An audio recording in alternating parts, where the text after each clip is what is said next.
Renfield is a 2023 American comedy horror film directed and produced by Chris McKay and written by Ryan Ridley from a story by Robert Kirkman, who also served as a producer.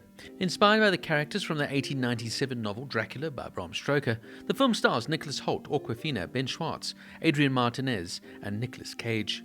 The film was announced in 2014, focusing on the story of the character Renfield in the classic monster universe, but the film entered development hell after the commercial failure of The Mummy in 2017. Kirkman later pitched a new version of the film to the studio, leaning more into comedic aspects of the story, and the production rights were acquired by Skybound Entertainment. Dexter Fletcher was originally announced as director in 2019, but McKay eventually replaced him. McKay worked off the Ridley script and Kirkman's original pitch. Much of the cast joined between August 2021 and January 2022, and filming took place from February to August 2022 on a production budget of $65 million. Renfield had its world premiere at the Overlook Film Festival on March 30th, 2023, and was released in the United States on April 14th, 2023 by Universal Pictures. The film received mixed reviews from critics who praised the comedic tone and performances but criticized the screenplay and story. It has grossed only $24 million worldwide and is considered to be a box office bomb. The cast includes Nicholas Hoult as Renfield, the long-suffering servant of Dracula, Nicolas Cage as Dracula, the legendary Transylvanian vampire and Renfield's ill-tempered and narcissistic boss, Awkwafina as Rebecca, an aggressive traffic cop working for the New Orleans Police Department and Renfield's love interest, Ben Schwartz as Tenward Lobo, a mob enforcer and Bella Francesca's son, and Shohreh Aghdashloo as Bella Francesca Lobo, a matriarch mob boss and Tedward's mother. In July 2014, Universal Pictures announced the classic horror film properties, including the characters of Count Dracula, as part of a unified shared universe with Alec Kurtzman and Chris Morgan attached to oversee its development. After the negative reception of Dracula Untold in 2014, its connections to the unified series were downplayed, and The Mummy in 2017 was repositioned as the first film in the series. The Mummy, a critical and commercial failure, resulted in Universal's decision to shift its focus to individual storytelling and move away from a shared universe concept.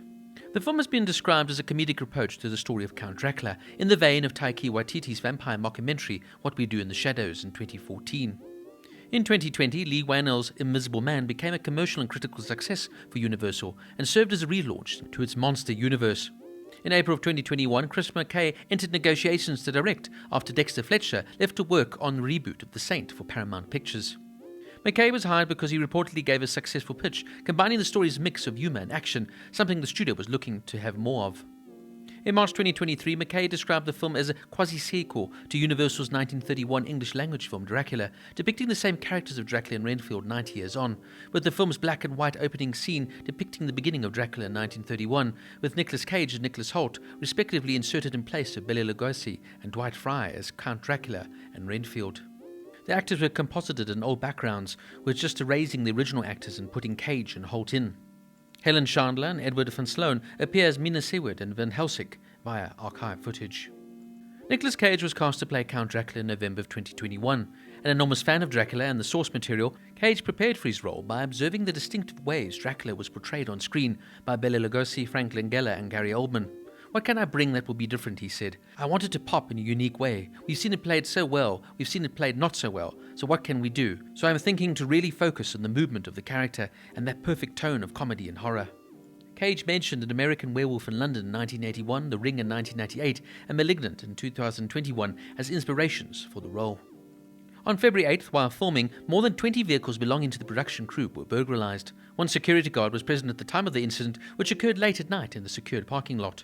Crew member Elmer Pierpos said the vandals stole his insurance papers, 2 bank cards and a laptop. He added, "I'm supposed to be here all week and I don't even want to come back because I feel like they don't really care about us as much as the main characters or actors."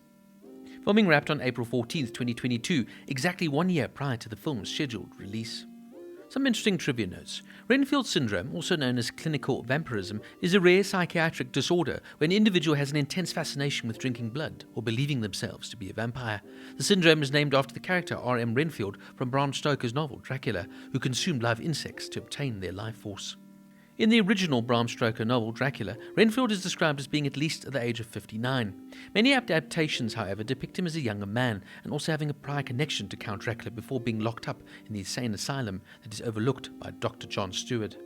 In the film, Dracula introduces himself as the Prince of Wallachia. The historical Vlad Dracula, or Vlad the Impaler, born in 1428 and dying in 1477, was indeed a ruler of that region and had a reputation for cruelty. Dracula was actually the nickname bestowed upon him. It translates as Little Dragon. Transylvania was the northern neighbour of Wallachia. Now, I found this to be a real off-the-wall and quite fun comedy/horror film that of course also relies on heavy violence and is completely over the top in terms of its blood and gore portrayal. It's so violent and over the top that it almost becomes a joke at the end of the day. The violence is completely unrealistic and therefore not really offensive, although it can shock at times. You can see the whole cast here were completely committed to the project, and the film does just enough to leave you with a good impression, I believe. Look, there's no real deep story here, but at the end of the day, this is actually quite a fun comedy horror here, and this role suits Nicolas Cage down to a T.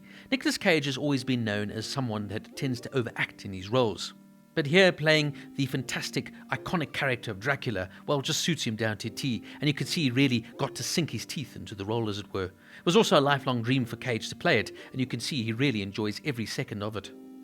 I also enjoyed Nicholas Hoult here playing Renfield. He plays him as an upper-crust Englishman who fell into the trap set by Dracula many years before in becoming his manservant Renfield, but now he wants to break free and be a better and kind person. And herein lies the conflict now, as Dracula won't let him go and Renfield wants to break free. Along the way we meet, of course, the fantastic and ever-funny Awkwafina. Look, I won't say there's any chemistry here between Awkwafina and Nicholas Hoult at all, but she's always great and she's just so much fun to watch. Look, this is really a tongue-in-cheek sort of portrayal of the famous Dracula character. And it's a film that really never takes itself too seriously, from its over-the-top violence, funny action sequences, and cast who are just having a lot of fun whilst playing these roles. It's an easy horror comedy film that will leave you very much entertained. The film also has an exceptionally short running time, and maybe they could have done a bit more with the story and the plotline as well, as it kind of just ends, just as you're sort of getting into it, and then suddenly it's just done. Anyway, that's not the basis for this film. Really what this is good, gory fun.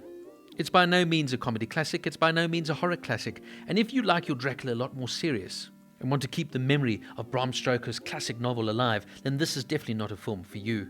This is rather an interpretive, fun version of that most serious of novels. From its completely over-the-top violence, actors having fun in their respective roles, easy to follow plotline, and good old-fashioned escapism, Renfield is a film that is easy enough to watch if you can look past a bit of the blood and gore. Renfield gets an 8 out of 10.